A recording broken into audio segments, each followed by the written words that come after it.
So yeah, keeping things going. Basically, there are three types of questions that we typically try to assess people on. So you have the situational questions, which are basically going to be more so like, tell me about a time when, or walk me through a project where you had to, do this.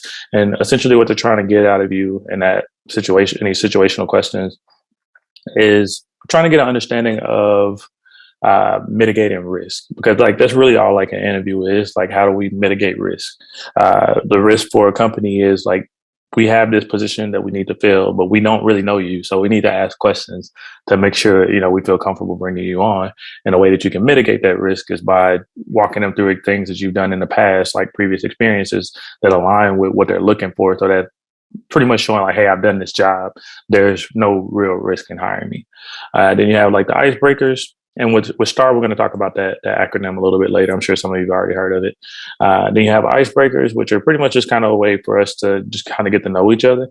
They're like super brief introductions, basically just kind of telling telling the interviewer, who we are, where we come from, types of successes that we've had in previous roles, and why are we interested in the company and things of that nature. And the icebreakers aren't always going to be that. So just kind of FYI, they might ask you a different type of icebreaker, but normally that's like the standard ones, like just trying to get to know you. But they'll have others that are a little bit more unique, like tell me something that someone doesn't know about you. Like those things are a little bit different. That's where you get a little bit more of a personal touch to get them insight into who you are. Those are, in my opinion, a lot more fun. But for all intent and purpose for this class, we're going to focus more so on the one around telling who you are, kind of giving those bullet points about things that you want to highlight, things you're most proud of. And then philosophy questions typically kind of fall into the form of, what do certain things mean to you? How do you view, like, let's say, what does diversity mean to you? What have you done in that space? What do you look for in a great manager? What's the difference between, in your opinion, a good engineer and a great engineer? Like those are like philosophy questions that typically come your way. So we'll walk you through some of those. And then also those philosophy questions also kind of turn into hypotheticals, and the hypotheticals could be like, how would you handle this, or how would you go about this? So basically from there, you should be good to go. And then I see someone is mentioning being unmuted. We have everyone muted, so that way there's no background noise or anything like that. But if you do have questions, if you raise your hand, we'll be able to unmute you and answer your question. But any questions on any of the types of questions before we dive in? All right, cool. Keeping it going. So situation questions. So let's start with that.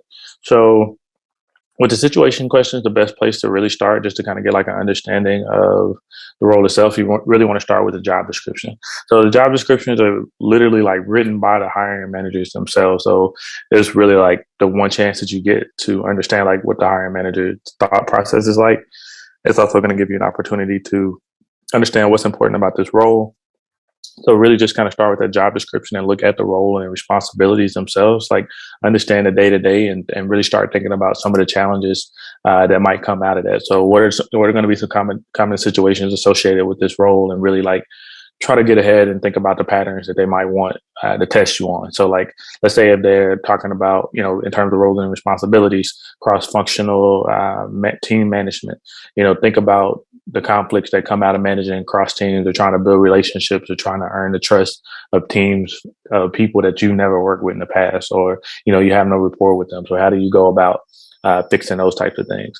Also, when they talk about like system design, architecting in terms of like roles and responsibilities, think about the challenges that come out of that.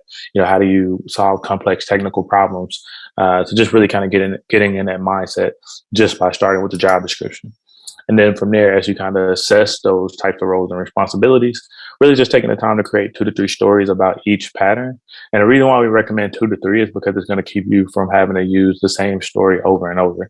Because if you're using the same story over and over, they're going to take it as you don't have that much experience, you don't have that much exposure. And then you also kind of open yourself up a little bit by using the same story, because they're going to start poking holes in it. And if it doesn't line up perfectly, then it's pretty much downhill from there. But when you have multiple stories, that's going to be a big difference maker between what we talked about earlier around that rating scale. If there's someone who has multiple stories that they can provide, and they're very strong stories, I'm going to give this person a 4 or a 3 as opposed to a 2 or a 1. So just kind of keep that in perspective, and it just kind of helps build a better case for you.